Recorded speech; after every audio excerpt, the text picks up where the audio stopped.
un pasteur à cause de la politique. Pour quelle raison, pasteur, à cause de la politique? Parce que tout à l'heure, tu vois qu'un pasteur, comme l'apôtre Paul, tu peux travailler aussi en même temps. Tu comme l'église en Zambie. Donc la politique aussi, c'est un travail. Un serviteur de Dieu, qui est consacré, qui est appelé à ça, hors il y a politique. Et puis ça m'est pas à tout. Si Denis Lessi dit comme ça, c'est que est-ce que Denis Lessi a un souverain sacrificateur pour aller les présents dans l'avion? Accusé, il y a une violation, il y a moi si il y a collaborateur. Bon, lèpre, ça se voit aux yeux de tout. Mais tu sais, la lèpre, on a beaucoup. Lèpre, on a beaucoup. Ils assuient. Il y a des on a beaucoup. Ils assuient. Ouais, c'est alors que je dis, ceux qui m'a beaucoup les assuient, il faut savoir, il va dans la camp. C'est témoin. Parce que tant que le bawana, à Zalaki na révélation ou à Consita qui révélation. Maintenant, si que tant que mon régime est changé, tu veux pas na Kinshasa ou na Congo, leadership pastoral exaté. Première chose, leadership pastoral exaté. Mais c'est ok, n'a pas payé le roi Nigeria, ok, le roi États-Unis, ok, au moins que maintenant la leadership ici au lieu de travailler pour le royaume, au lieu de travailler pour la vente, au lieu de créer ma camomoko, au lieu de créer le komoko, au lieu de ça là que au coma, au lieu de pas battu, que nzamba yeba. Donc on dit la qu'on a ennemi na biso, biso toujours fingaye. Un enfant de Dieu, de peuple, au co fingate, hein, au cause de la canne moutute. Premièrement, à ça être au Nzambakeli. À ça être au Nzambakeli. Nous n'avons pas utilisé les lots. Nous avons utilisé les lots. C'est la cour. C'est la cour à Zaïdi. Mais mon corps, tout ça, c'est que non, aujourd'hui, nous n'avons pas utilisé les lots. Ils sont capables de passer.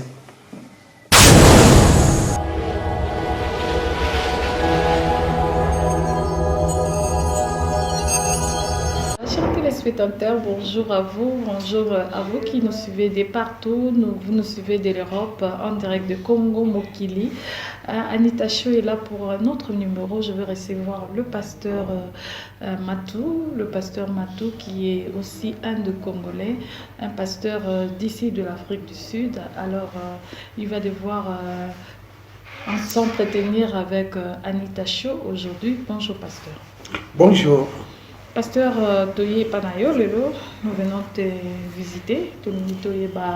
D'abord, pasteur Matou, Aïe Sabiso, marié, célibataire, Aïe Sabiso, Azokam Église, Nini, en Afrique du Sud. Ça fait combien de temps, Azawa? Merci pour cette grâce, opportunité que Dieu nous a donnée. Nous rendons grâce à Dieu, premièrement, et nous disons merci à notre Dieu pour cette bonne opportunité de grâce et de privilèges que vous êtes déplacé depuis Pretoria jusqu'ici pour me voir un peu bavarder. Je suis marié, père de 3 enfants. Ma femme se nomme Mireille Banza Matou et j'ai 2 garçons et une fille. Vous avez fait combien de temps ici en Afrique du Sud? Ouais, je date. J'ai ici en Afrique du Sud 20 ans déjà. 20 ans. Alors, pasteur, Sabiso, église Nayo Kambaka, comme on Nini, et puis dans le secteur Nini en Afrique du Sud. Nous sommes corps de Christ, mais nomination et église, c'est Potique dite de Salomon. Potique de Salomon. Ils sont situés dans Yovel, précisément entre Kelmer et Moula. Pasteur Matou, nous avons une relation avec le pasteur Moussoussou et Zandengeni, parce que vous avez quand même un pasteur ébélé en Afrique du Sud. Bon, la relation est bonne. Hein? La relation bien bossolo bino so beaucoup dans la réunion, vous avez vos associations, il y a pasteurs francophones, j'ai participé 2 fois aux Alapé na 4. Bon, depuis le commencement de l'église,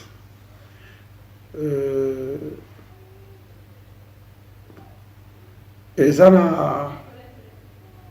une réunion pour évaluer l'œuvre de Christ, et ça rapport vis-à-vis à l'œuvre à l'accord à Christ.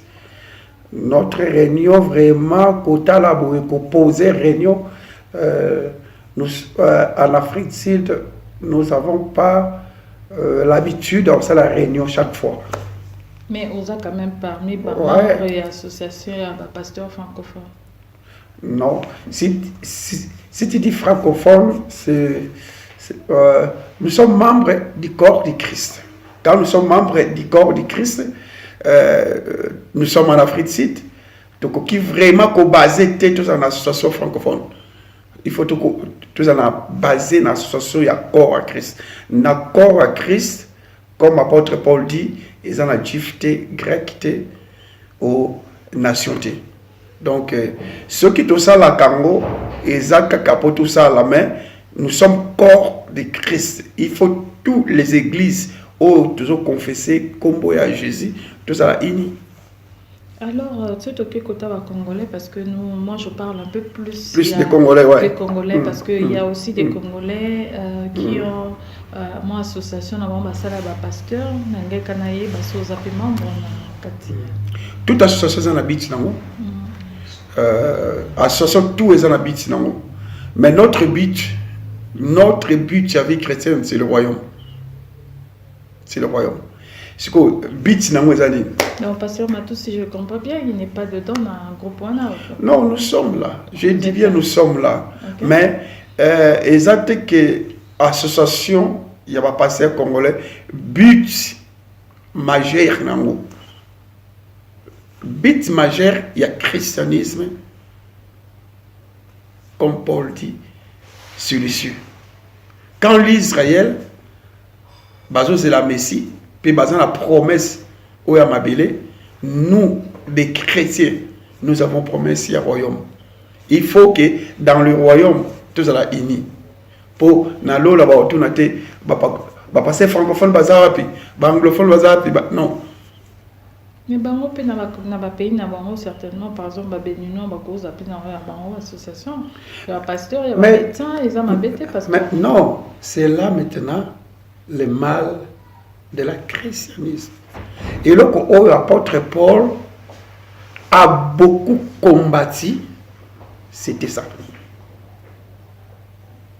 Et l'apôtre Paul a combattu l'évangile des acquis en Guan. Pourquoi? Pierre s'attachait, donc tous les disciples s'attachaient natif et pas natif. Mais n'oubliez pas, l'enfant qui va naître, Asa, bénédiction pour les nations. C'est alors, et c'est qui prophétesse Anne Aya Koloba, P. Siméon Akoufate, Azelaï Titamakoya, après sa passation. Quand le juif attendait celui qui va sauver, mais Siméon vient dire, cet enfant aura prophétisé. Pasteur Matou, à part Moussala Nzambe Nengo Salaka, et là qu'on est une source de vie au Salaka, à part Moussala Naoyaki Pasteur. Comme Paul, être serviteur de Dieu, ce n'est pas ça, si seulement être serviteur de Dieu. Paul, après avoir prêché, à Bandosa Banetinae, Pasteur Matou, à Salape Banetinae, net, business dans Salaka, impôt, sport, on est en anglais que supply. Alors, pasteur, est-ce que Sal Nanzambe Moussousou balobi que benga bango à temps plein dans cette église? Est-ce que ça m'a bé ou mosala na nzambe pasteur aza pe par exemple médecin aza avocat aosala pe mosala mosusu est ce que eza mabe il faut kaka pasteur aza temps plein na kati église? Non.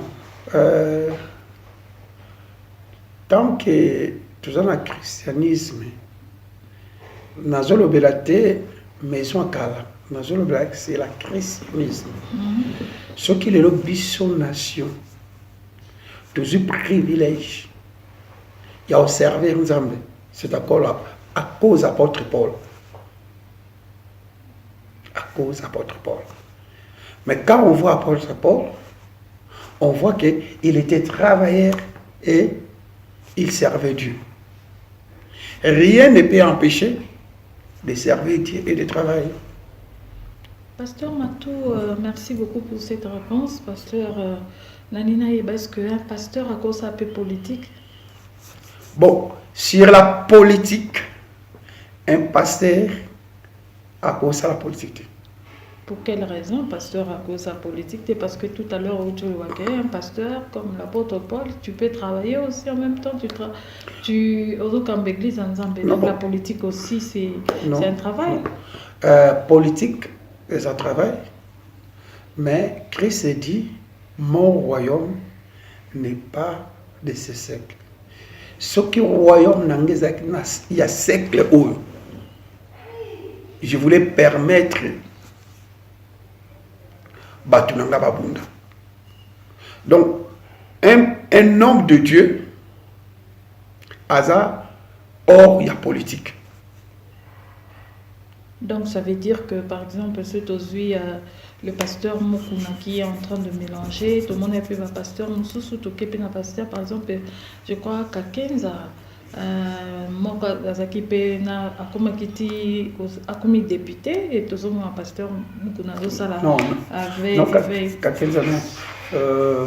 Kiziamina, voilà, pasteur Kiziamina.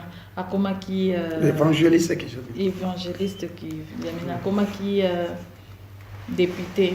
Alors par là ils ma benenge bango ba continue ma politique. Bon, à profondeur, naki bonzambe, c'est mauvais. C'est mauvais. Ce qui est tangi na Hébreu 3, Bazolo Banabisoué, Moïse était serviteur fidèle.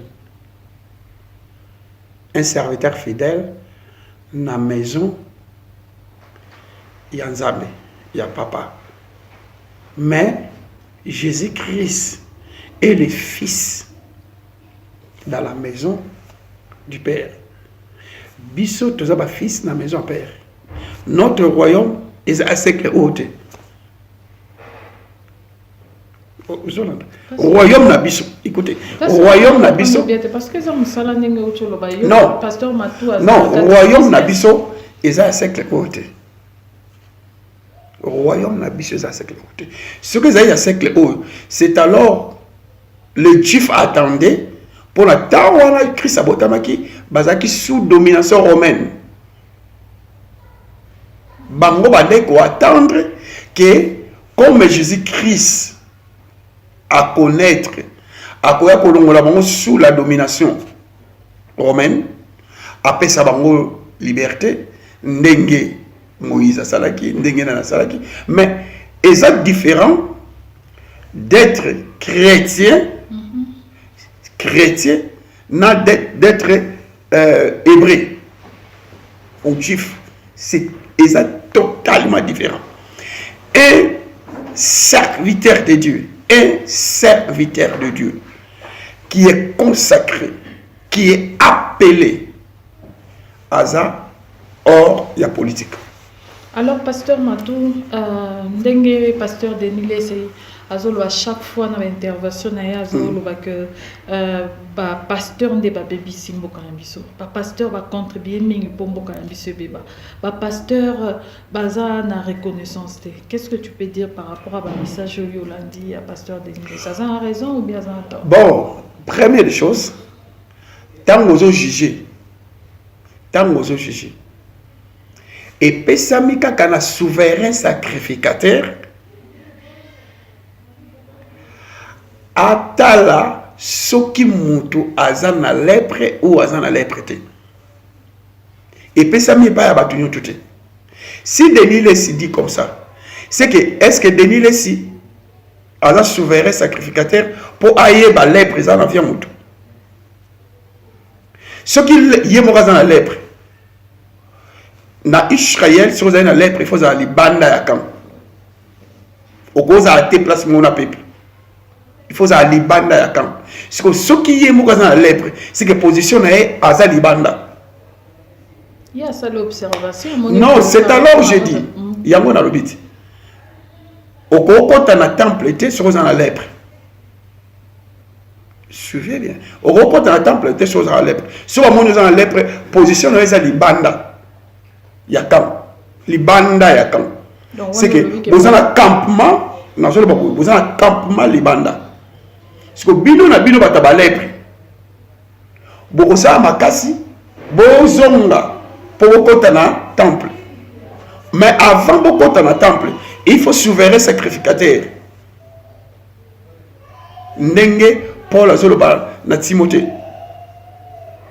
Donc ça veut dire place où nous reconnaître que pasteur Denis Lessi n'a pas pasteur Moussous baza pe na lèpre donc ba mi côté ba mi kendisa ba on po ba soukwa mais bon bazonga en tant que lèpre na temps réel na christianisme et ça les œuvres pour les œuvres mal. Exactement. Ouais. C'est que ceux qui ont conscient que œuvres bando ça les mal, c'est que vous en la lèpre, il faut aller banda camp. C'est que tant que vous allez banda camp, pour vous en camp, il faut qu'un souverain sacrificateur à reconnaître que vous en la lèpre. Après, même souverain sacrificateur soit joué lèpre, il faut aller banda camp. Si on a tangolo va lèpre, il faut baza libanda. Token affaire à pasteur Mukuna ou Azali ndekona bino. Pasteur Mukuna lelo ba accusé. Évêque Mukuna ou pasteur Mukuna. Évêque. Souvent on dit avant vous avez évêque bani. Non, c'est qui est évêque? Tu es un pasteur, non? Vous avez un pasteur dans l'église. Mon pasteur, lui c'est le bishop. Bishop. Ouais, on a un bishop. Merci, je le salue. Vous avez un bishop. Est-ce que bishop n'a pas surtout évêque Kazanan? Écoutez, non, écoutez. Évêque Azaka choisir et pas abattu. Mais un ministre de Dieu est choisi par Dieu. Par Dieu. Bon, la différence, lorsque vous parlez qu'évêque Kaza choisi par Batou, bishop, il y a apôtre, il y a Bakumba. Bishop, comme on peut dire, c'est l'ancien. Au barreau ancien. En anglais, c'est bishop. Hein? Ancien, c'est en français. Parce que bishop, tu sais pas francophone ou ngalophone, si au monde où bishop, tu crois que non. Bishop, c'est uniquement un ancien. Bishop est ancien. C'est quoi ce toqué na évêque Mukuna? Évêque Mukuna dossier avec Mukuna c'est un peu compliqué. Évêque Mukuna ba accusé il y a une violation il y a moi si collaborateur nae. En même temps ozobo yake marama politique awa lelo oyo ba pesi liberté provisoire ceux qui sont au courant il faut continuer au samba par rapport à ça tant ozoba ke bato baza lèpre. Est-ce que vous confirmez que bishop Mukuna pas un lèpre? Bon, lèpre ça se voit aux yeux de tout. Mais tu sois la lèpre au monde nae maboko nae. Hein? Lèpre mon na maboko. Les a suivi. Il y a peso mon na maboko. Les a suivi. Ouais, c'est alors je dis ceux qui maboko les a suivi. Il faut savoir il banda camp. En tant qu'homme de Dieu, ma camion c'est les cas, à cause il y a moi quelques pasteurs, des pasteurs nyoso, BBC réputation, pasteur rebellé. Et là on surtout le pasteur congolais. Je prends l'exemple du pasteur des évêques Mukuna, Babloko ezo les kamikolo, en tout cas et déstabiliser mon mouké comme évêque Mukuna. Il y a évêque Namakambo bazo accusé. Ouais, les pasteurs évêque Mukuna. Si ceux qui t'ont fait ces conseils, les conseils quand même à l'obaya dans la Bible. Tant que vous avez la Bible, aux Bible au roi témoin. Car c'est la parole qui te fait chair. C'est Jésus-Christ qui est la parole. Au bandeau, le témoin. C'est que tant que le bawana, à Zalaki la révélation ou à Consita qui révélation. Maintenant, c'est que tant que mon régime est changé, tu veux parler. Première des choses, c'est que Dieu fait. Hein? C'est que Dieu fait en nous. Dieu dit comme ça, cherchez premièrement les royaumes de Dieu et la justice, les restes.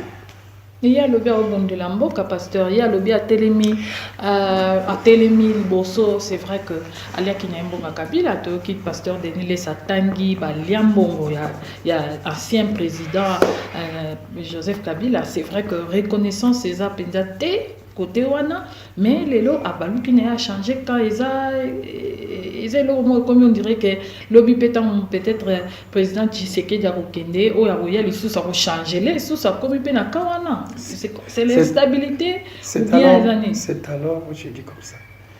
Parole à Zami le mot. Laisse à moi la vengeance et la rétribution. Il faut des hommes de Dieu positionnés en tant que l'homme de Dieu. Il faut ça entre les potiques et l'autel. Les potiques et l'autel. Tu ne peux pas croire que na Congo, même si nous parlons, il a dit bien, toute autorité vient de Dieu. Ce n'est pas ça? À l'époque, maintenant, changement m'a changé. Non, ce qui changement m'a changé, c'est que Christ a changé. Attention, après mes sauts, Bible, quand j'ai vu, il a vu un ange monter sur le cheval blanc. PC arc comme arme, peut courir, pour qu'il ça la conquête, peut vaincre. Mais cet ange, il trompait les gens. Avec une risque qu'il est le Christ. Mais mission na yeza kinini allons là-bas dans là. Les choses de Dieu, c'est que l'homme aura sémé. Est-ce que tant que c'est que l'homme aura sémé à moissonner? Tout le monde a dit que c'est même bon. Tout. Donc le pasteur a comprendre que le pasteur Moukouna est vraiment dans la fausseté. Pour bien dire, pour projeter message à tous les hommes de Dieu. Surtout congolais. Regardez les hommes de Dieu anglophones. Nous avons tout dans le royaume. Notre roi, c'est Jésus. Ça, c'est le royaume terrestre. Le christianisme... Pasteur, tant que vous avez ce message pour vous, tu penses qu'il fallait peut-être évoquer du fait que le pasteur congolais, il y avait des périodes que vous avez organisé, par exemple, la convention, le pasteur congolais, sa prière pour Namaramambo Kanabiso.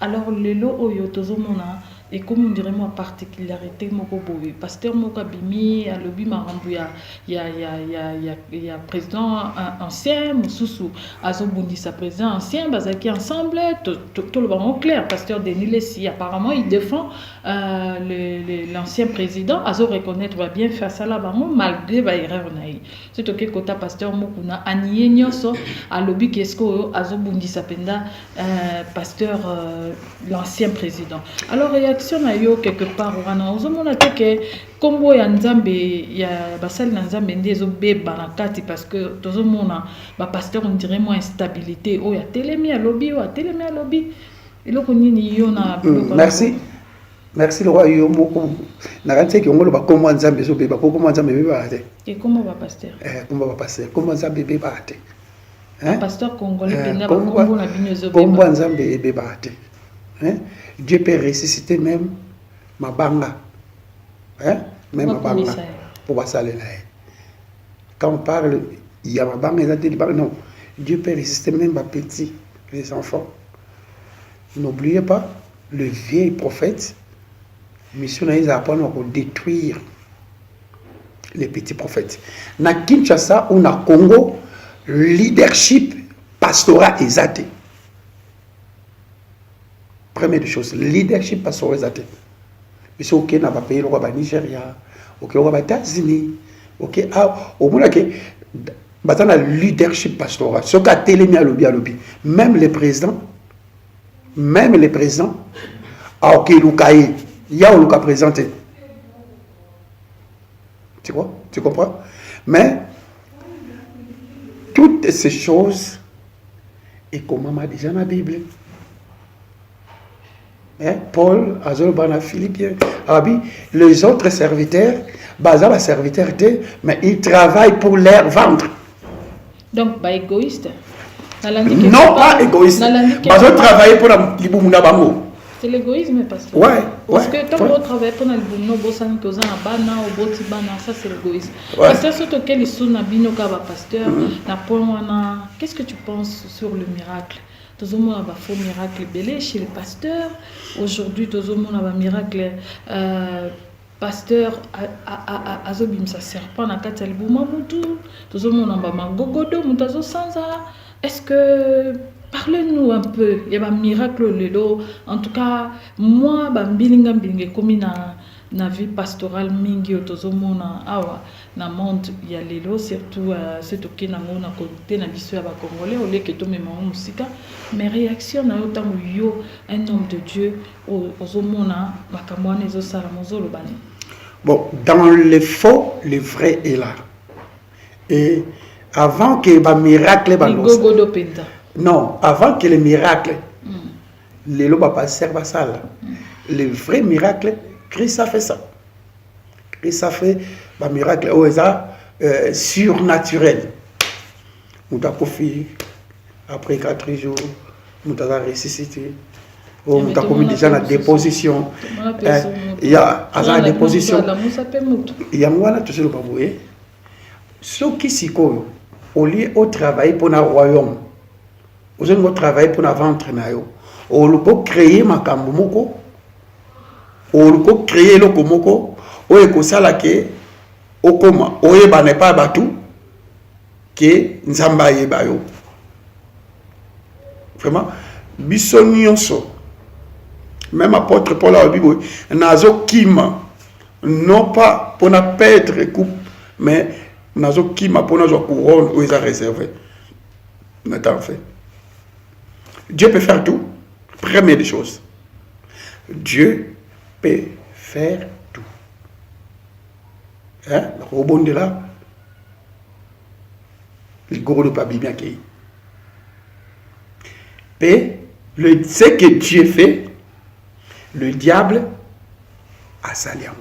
Le diable n'a information. Le diable a ça il ôté. Nous surtout ça là a imita kamoka ke banzambe. C'est quoi pasteur? Pasteur nini tamozo ba Hiroshima moko na Congo.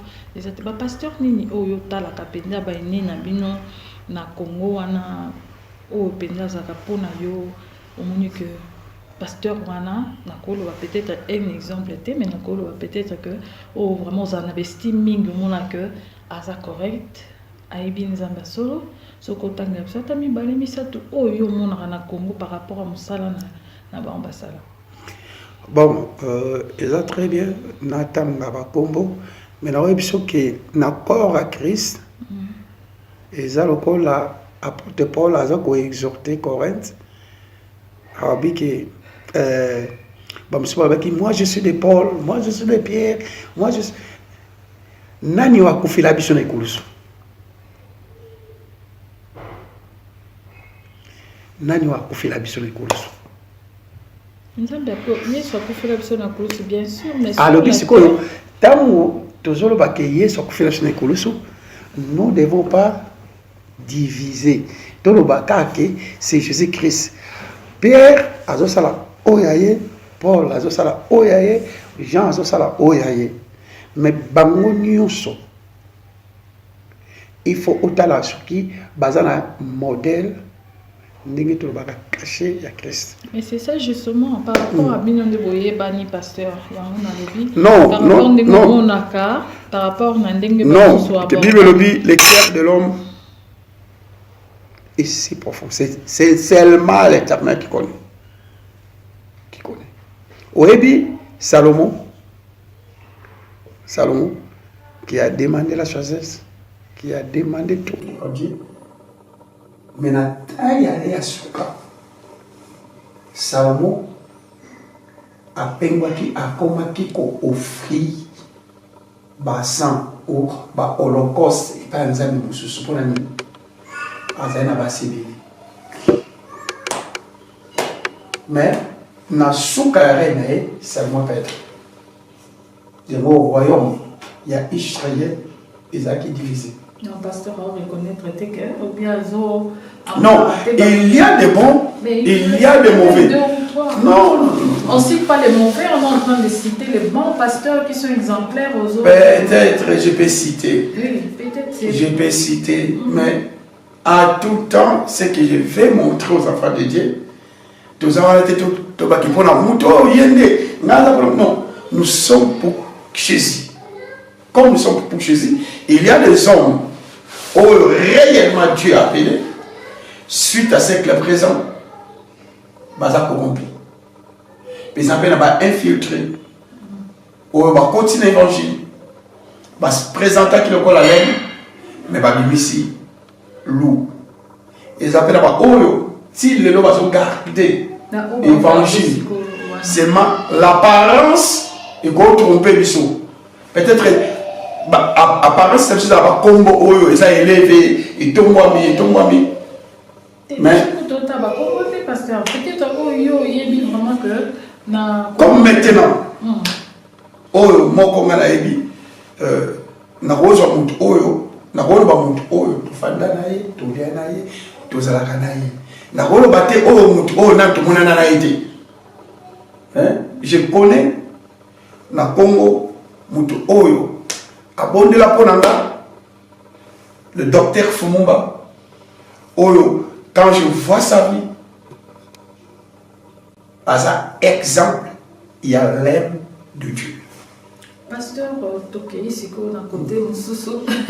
Pasteur donc c'est bizarre parce que même le pasteur lui-même il a dû reconnaître qu'il y a les pasteurs faux, il a dû reconnaître qu'il y a les pasteurs, il y a Malamu, mais les lots et ça m'a bien skolo, bah comme la binonde il y a qui pasteur et comme il bat bah comme au bar à la bamou pasteur, bah il y a ba femme mariée, à la trop close, pasteur église parce que bah pasteur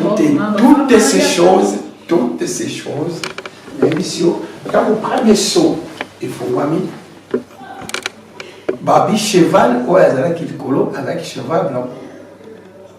À en apparence, il y a arrivé à Christ ou à un cheval blanc, mais azala qui té, il y a Christ, azala qui antichrist. Si quoi nata o tozali antichrist ou ya à frapper l'église. Quand on frappe le berger, pas prévu, c'est dispersé.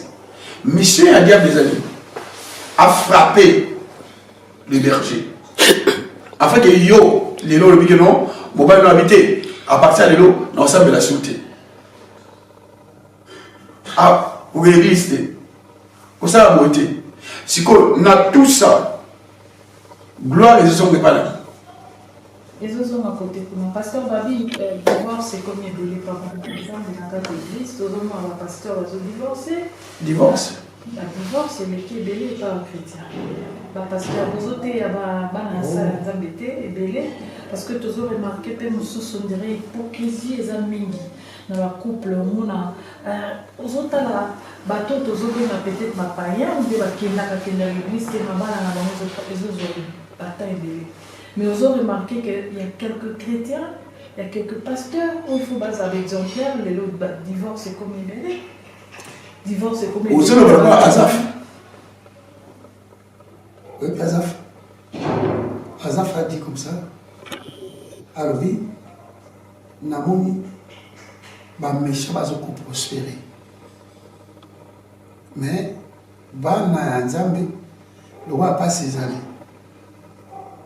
Mais la souk Azaf a le bien. Il y a moi là, c'est. Et l'autre mon côté, il y aura. Et l'autre mon côté, et l'autre mon côté. Non, non, non. Et l'autre, il y aura. Et l'autre mon côté, sur cette terre, est à nouveau. Et l'autre monté, non, qui est à nouveau. Et l'autre mon côté, oh, ils a Sika. Pasteur, raison ni Sikoyo, soki. Il y a moi, n'a pas d'abord. But, il y a christianisme, c'est quoi? Promesse, c'est monsieur. Notre promesse, il y a christianisme. Il faut dire, n'a pas bien matérialité, il faut dire la terre. Notre but est le ciel. Il y a mon Christ qui chercher premièrement le royaume et la justice. Les restes vous sera donné par-dessus. Ce n'est pas tout le monde qui ont sorti en Égypte. Mais parmi les surtout c'était seulement deux personnes, Josué et Caleb, au Bakotaki. Faites attention, d'être appelé chrétien, venir à l'église, venir dans quatre coins, ce n'est pas dit que tu es chrétien ou chrétienne. C'était la famille, et c'est que le président est trop appelé mission. Pasteur Moussou, pour l'influence, il faut la moi s'appeler. Il faut la moi s'abouer. Il faut boire. C'est que Elokowana, Yangwana, Obimi déjà Libanda. Obimi déjà Libanda. Ko sala pasteur, ko église, ko lobalang, ko sala nyoso. Ce n'est pas ça ce que Christ fait à nous. Christ a dit que les vrais adorateurs adorent le Père pour en esprit et en vérité. Si quoi adoration et ça m'a libanda. Adoration ça m'a jamais en Égypte. Adoration ça m'a jamais en Égypte. Pasteur. Si vous passez en Égypte. Bon, on a ça l'adoration en Égypte. C'est alors et nous la chute. Les lots qui ont faux prophétie. Les lots qui ont divorce. Non, les fausses prophéties. Prophétie, c'est quoi? Prophétie par excellence, c'est la parole de Christ. Mais pas d'oiseaux fabriqués parce que. Non, écoutez, les prophéties. Non, il n'y a pas les prophéties par excellence, c'est la parole de Christ. Il y a mon avis sur ceux qui bitent na biso ba chrétien les royaume. Ceux qui bitent na yo aux ensemble les royaume. Tu ne peux pas chercher quelqu'un à prophétiser pour na yo. Ceux qui prophétiser pour na yo, pourquoi on a attaché na œuvre chair. Les œuvres de la chair, ils ont se manifesté par na yo, aux autres comme la prophétie, aux autres comme non. Tout l'église n'avait Christ, le christianisme, et ça premièrement le royaume. Christianisme, c'est le royaume. Christianisme, c'est le royaume. Si le christianisme est un royaume, il y a un et les gens prêchent pour l'argent. On lit prophétie. Profession qui va relever l'une. La profession va relever l'une. Va relever l'une. Robala, Osoma Mountouka, Osalanini, tout ça. eza biloko oyo nzambe apesa gratuitement okoforce te okobunda te ozongo gratuitement. Alors Christ n'est pas disciple jusqu'à présent, vous n'avez rien demandé. Demandez. Pasteur, on n'a pas encore demandé, il faut que Christ fasse la grâce pour l'amboka na biso. J'aimerais aussi... Passe la grâce à nous. L'amboka na biso. Toujours on a... Passe la grâce à nous. Il y a une grâce à nous. Yango justement nazokende lelo tokoti omona na politique makambo eza ezomarche komete lelo oyo biso nyonso bana bango basepelaki tozwi président ya biso ya afrika tozwi mais liwa ekomi mingi tout autour ya président de la république. Est-ce que pasteur président de la république aza mwana église aza chrétien abimi na maboko ya église moko boye même ntango akomi président on a vu les hommes de Dieu akofuka milai. Est-ce que bino bapasteur bahomme de Dieu bozomona ou bien bozomona te mabe oyo eza tout autour ya komi na président? Quel est l'amour? Est-ce qu'un chrétien peut faire? Un chrétien peut mourir. Est-ce que Jésus a fait?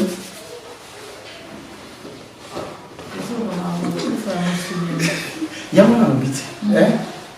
Banda Christ aya. Banda Christ aya. Banda qui dit tout ça va chrétien. Nous sommes comme les apôtres Paul. La mort pour moi c'est un Dieu. Pourquoi? Nazo zela na kende sika o Christ a réservé pour nanga. Écoutez. Non, écoutez. Qui peut tuer l'homme?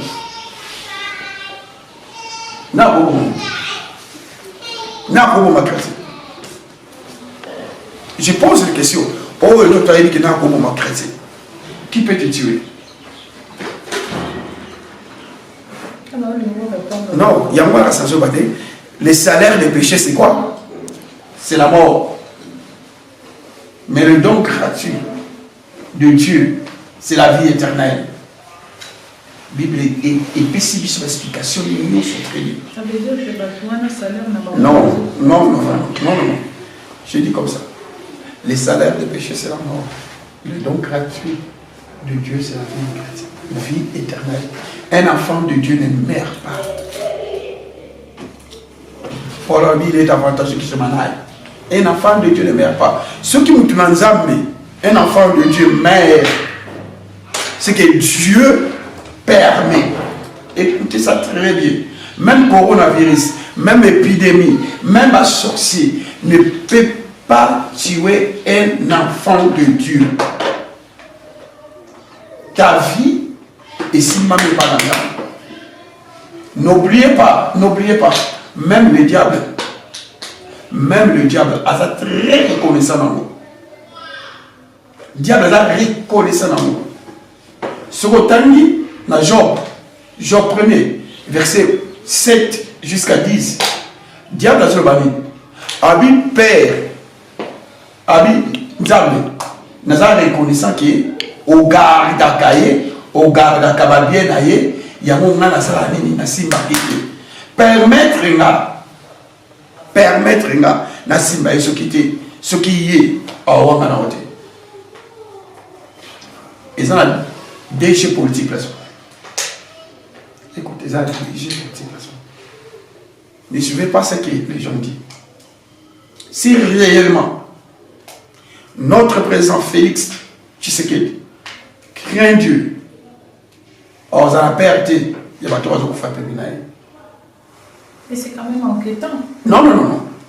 S'il craint Dieu, si réellement craint Dieu, alors on a un problème, il y a un problème. Son problème, les amis, il faut se voir le cancer. Donc, si vous avez il y a femme, il y a job, il y a finga nzambo. À d'autres thèmes, ils ont le babou. Tant que du bon gawana, ce qu'on a chrétien, le diable a encore créé. Pour le diable, il donne encore le pouvoir. Tu connais ça? Le diable a ça pouvoir. Oui, bien, on dit que le diable a ça pouvoir. Oui, bien, que le diable n'est pas très présent. Je vais t'expliquer bien. Christ, après 40 jours, 40 nuits, diable a dit, mais il y a une. Au kilo et puis ça m'a ce qu'on gumba béni dans ça. Mais on peut ça pouvoir. Et il y a mon avis que bison pouvoir la biche ça c'est que autre. Ce qu'on gumba béni aux années aux pouvoir. Si qu'on t'a joué rôle ou on a le droit de jouer rôle et pas job. À cause pour ma banne. Mais Youskou, moi dans ça ou attaché pour nous avoir tout le tour. Mais beaucoup de nos présents, c'est alors Nathan le diable n'est pas royal. A glissé, habitant à toi, Koufa. Si Mbappé qui ici, ils ont protection. Protection dans le présent, ils n'ont pas ensemble. Le malheur atteint souvent le juste, mais l'éternel, là, de livrer pour toujours. Le malheur, mais nous allons délivrer ceux qui ont quand même mis ensemble. Nous avons profité de cette opportunité. Nous avons déjà adressé un mot au président, particulièrement dans mon niveau montant de caméra. Et j'aimerais aussi adresser un message personnel en tant que moi dans la Zambie. Je suis libéré, je suis pouvoir aux opportunités à exploiter mon l'occasion et puis on va déjà à exploiter dans quel cas? N'a pas si aux paroles le président bon, certainement peut-être pour quand tu es chef et comment on va mobiliser au Goyo Kate ils ont conseillé au bateau dans la ceinture on met là un vrai président soit entouré de bons conseillers au royaume des États-Unis et qu'on fasse. Deuxième point, tant que tout le monde a agneau na trône Babi, Azan a 4 êtres vivants, et Azan a 24 vieillards. Babi a 24 jeunes, Azan a 24 vieillards. Ba vieillard wana. Pourquoi Azou a vieillard? Pour la vieillard, basant l'expérience. L'expérience. Ce qui a l'ingui à s'asseoir au royauté, il faut Azala accompagner la 24 vieillards, le vieux. Mais quel vieillard? C'est lui qui garde la prophétie et la parole de Dieu. Pour, il y a des vieillards. Les lots va conseiller conseiller spirituel je crois que c'est l'église au plus simplement. Est-ce que tant que va conseiller tant que passer avant la conseiller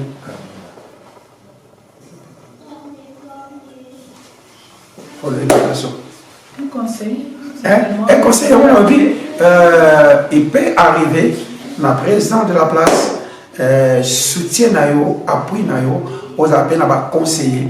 Quand tout le monde a 24 veillards, ils ont 12 comme 12 tribus d'Israël, 12 comme 12 apôtres.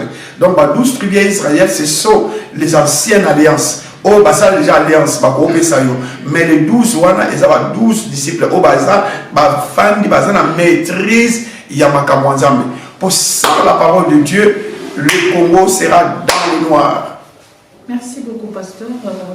C'est la même opportunité que je vais donner au pasteur aujourd'hui d'adresser dans l'union sur la salle dans Zambie, dans la politique, dans d'abord dans les bancs, pour que ça soit un message, une opportunité, pour souviens-toi là où tu es tombé, lève-toi et continue ta marche. Conseil on peut ça n'a pas dans Zambie. Ce qu'ils ont débat, ce qu'ils ont partagé, ils partagent. Mais un homme de Dieu, un pasteur, un responsable, nous sommes appelés à exécuter la parole du royaume. Un pasteur, un homme de Dieu, à cause de la politique. À cause de la politique. Mais un homme de Dieu, oyo kati na yaza na marque ya Christ Bible bité to akise Bible bi o même mabino nde na bakasho ba kufunda bino mais bolu kate eloko bogoloba ngabo no chama loba kati na bino bogoloba na christianisme vie à rébellion zarate il y a soulèvement politique zarate Bible dit toute chose concourt au bien de ceux qui aiment Dieu. Si réellement le Congo aime Dieu, le Congo sert Dieu, ce n'est pas la puissance n'a bis de délivrer le Congo. Moïse n'est fort naé à Tiwaki, Makokai jamais qu'on délivrer le fils d'Israël. Mais Tia Putana Kinamoto, c'est lui qui est animé l'esprit en Zambie. Laissons l'église et ça là, nous ça là, il y a un royaume de Dieu. Il y a pour préparer le peuple pour le cieux. Il y a préparé le peuple, il y a beaucoup d'ana na mobali na yé ou eza Christ. Donc quand il s'agit jamais politique dans l'église, message mon côté banda to bandi tina se oyo elobi ke non botelema bo se soulever contre le président botelema bo sala bo non exacté quand le peuple de Dieu si le Congo tourne les regards vers Christ bon ça rayonne de joie si ko so ba congolais nyonso to bondeli nzamba ko longola kabila Dieu peut le tuer yangwana nzamba zo confondre biso tilo kabila zali pour aller makala moto zo ko la biso pourquoi pour au lieu to bondela pona ye ennemi na biso biso to zo finga ye un enfant de Dieu de peuple au ko finga te hein au ko za na kanda mutu te premièrement asa être au nzambakeli asa être au nzambakeli nzambe pas ko utiliser lelo nzamba utiliser lelo c'est la croix c'est la croix zaidi mais mon quoi là que ça c'est que non aujourd'hui tu sais nzamba ko utiliser lelo ils sont kabila pour passer ça alors merci c'est la prophétie et quoi qui ça m'appelle au moins le sujet kabila pour passer pasteur on a juste la dernière partie, ce qui vraiment je m'excuse, et pas particulièrement le pasteur Mokuna. Ouais, ce qui est réellement notre évêque Mokuna, évêque, Obaponi, mission à Bissuezali, mission à Bissuezali, toujours dans l'ensemble de tout le monde, on a royaume ensemble. Et ça, le message, faites attention. Nous avons visé Bisso. Puis, visé Bisso n'a pas bon délai. Si on continue à chemin, tu seras en prison. Puis c'est Dieu qui va permettre. Bah, tu vas faire le mais tu seras en prison. Préparer. L'église là pour nous préparer, tout. Il va coûter maintenant épouse dans Christ. C'est tout. Mission église, il y a quoi? Merci. Merci beaucoup, le pasteur Matou Miguel. Je l'ai reçu aujourd'hui parce que, Aza pasteur, il y a papa Yaban Ebele, Aza pasteur, mon témoignage Pezaki Ebele, il y a mon Anita Cho, Akitaki, Asolulana, pasteur Matou. Merci beaucoup, pasteur Matou. Merci. Je crois que l'opportunité, au couper ça quelques personnes, au parce que moi déjà j'ai conclu l'émission. Non, ma question est l'émission est aussi la raté. Je salue tout le monde, je salue le peuple de Dieu, je salue tous les Congolais, je salue le président du Congo, je salue tout le monde, et sans oublier, ma libondi nanga ezali ndenge bibilobi na mboka oyo bozali bobondi la pour mboka wana libondi nanga ke président mboka oyo na bondi pe pona ye na bondi li pona mboka oyo yamba biso na nzambe pe akisa libondi lipango li na ye premièrement na mboka oyo et pas basala nzambe nyonso mboka oyo et pas ba homme de Dieu nyonso na pesi libondeli na ngai mpe makasi epai ya bana nyonso tu ya Potika Salomon, tous les serviteurs de la Potika Salomon, et sans oublier na pesi groupe oyo etamboli na mama Anita losako et nzambe azala na bino, nzambe amultiplier la volonté na ye. Merci à vous, merci Pasteur Matou. Là, je vais conclure déjà l'émission. Merci à toutes les personnes que vous nous avez suivis en direct de Congo Mokili. Merci Pasteur Matou. Un mot pour Congo Mokili et puis moi je compte. Congo Mokili. Voilà. Congo Mokili. Un mot, il y a remerciement pour la bino. Et donc on y surtout, oye simami na maboka nzambe et prospéra kaka. Et donc on y surtout le royaume et prospéra kaka. Et donc on y surtout ezo salama sans concurrence et prospéra kaka. Tant que vous prospérez, boye baki boza la combattre. Boye baki bitumbe kozala. Mais la victoire nous appartient. Amen. Merci beaucoup. Là, c'était le pasteur Matou que j'ai reçu. Merci, pasteur, de nous avoir accueillis. Merci à vous. Là, c'est Anita Show. Merci à LK, bienvenue, qui était à la réalisation. Merci à Paulo Matiti. Merci à Kongo Mititi. Merci à Kongo Mokili. Merci à Isaac Mabaka. Merci le pasteur Baby Chibangu, le pasteur Basile, le pasteur Achille Kabilou. Merci à vous qui nous avez toujours suivis dans cette émission. Aujourd'hui, je vous dis chap chap.